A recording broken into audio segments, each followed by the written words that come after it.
Once again, welcome back to the program. एक ऐसी series शुरू की थी जिस ਵਿੱਚ ਪੈਸ਼ਨ ਪਰਸੀਵਰੈਂਸ ਅਤੇ ਪ੍ਰੇਅਰ ਨਾਂ ਦੀ ਇੱਕ ਕਿਤਾਬ ਜਿਹੜੀ ਕਿ ਪੂਜਾ ਰੂਪਰਲ ਨੇ ਲਿਖੀ ਹੈ ਉਹ ਆ ਕੇ ਸਾਡੇ ਨਾਲ ਸਾਂਝ ਪਾ ਰਹੇ ਨੇ ਤੇ ਲਾਈਫ ਮੈਨੂਅਲ ਕਿਸ ਤਰੀਕੇ ਨਾਲ ਅਸੀਂ ਖੁਸ਼ ਰਹਿ ਸਕਨੇ ਆ ਉਸ ਬਾਰੇ ਜ਼ਿਕਰ ਕਰ ਰਹੇ ਹਾਂ। ਖੁਸ਼ੀ ਹੋਵੇ ਜਾਂ ਗਮੀ ਹੋਵੇ ਕਿਹਾ ਜਾ ਰਿਹਾ ਹੈ ਕਿ ਉਸ ਦੇ ਵਿੱਚ ਜੇਕਰ ਉਸ ਨੂੰ ਲਿਖ ਲਿਆ ਜਾਏ ਤਾਂ ਬਹੁਤ ਬਿਹਤਰ ਹੁੰਦਾ ਹੈ।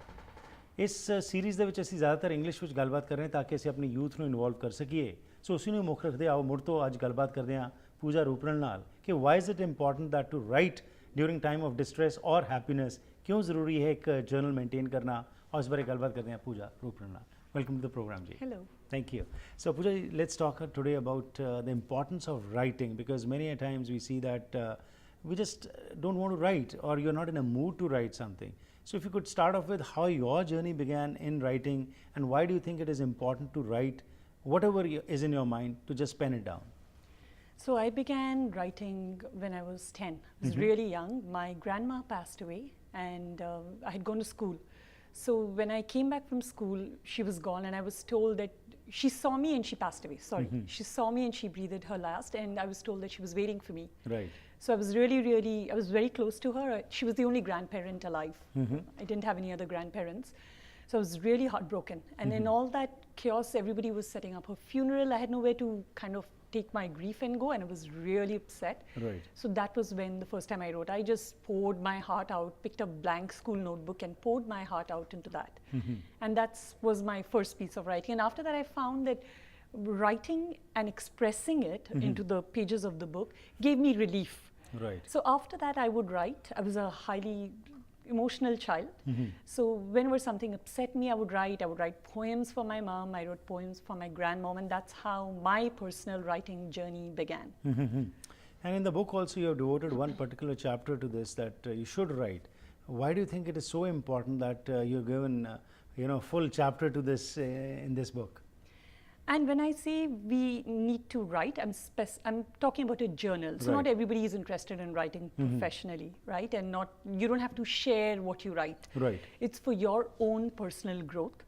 So if something's upsetting you, for example, you've had an argument with your spouse just before you go to bed, you're not in the best frame of mind, you're restless, you're angry, you're frustrated, it's getting in the way of your being able to sleep, you wake up in the morning with that same irritated feeling, take it out on your kids, you walk to your car, you take it with you in your car, you take it to work, and it stays with you, it hangs over you for sometimes. For some of us, we may be able to snap out of it quickly, but other times we are not. Ji. So we need to park those negative emotions somewhere, rather than have them express themselves in our interactions with others. Right. It's safer to go and express it, pour your anger, pour whatever sorrow, whatever it is, onto those sheets of those paper, rather than have it go into your interactions with others. But that, write in sorrow, write in joy, it might sound easier than what you are saying. As a writer, of course, for you, it might be easy, but for the general public, when especially it's a time of distress or in sorrow, it becomes very difficult to pen your emotions. Or as a matter of fact, even when you are joyful also, at that time you are busy with your own engagements and you don't get the time. So again, how do you tell that for a common person, how can they imbibe this habit? I think any habit takes time. So it doesn't matter whether it's the habit of writing, it doesn't matter whether it's the habit of reading. Right. There's got to be some inner motivation. And to me, journaling, when I speak about writing, I'm actually talking about journaling. Right. It's another way of self-care. So just as if you want to have good health, you go to the gym. Right. And it doesn't come naturally. You have to do it consistently. Some days you just don't feel up to it. You have to push yourself. You have to motivate yourself. Right. And it's the same way for journaling. So it's just another step in the whole self-care process. Right. Right? So it's for your own inner peace, so that those emotions are not staying with you and creating negative energy and having it impact your environment. So what you're saying is just by writing you can take out those emotions?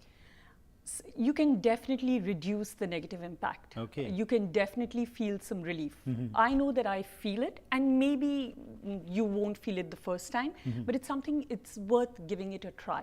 Right. Right? Just as you would speak, all of us need an outlet, right? So maybe we approach our best friend and we talk to them and then we feel better. Ji. It's in the same way. It's almost like talking to ourselves, or Right. sometimes you write Dear Universe, and it's like you're writing to the universe. You can write to God. It's just another way. Right. और आपने बात की थी कि self care process. So basically what you're saying is journaling is a self care process. Yes. So it is part of helping me to it's helping me to take care of myself. Right. Everything that helps me to take care of myself that's good for me, sometimes I don't want to do it.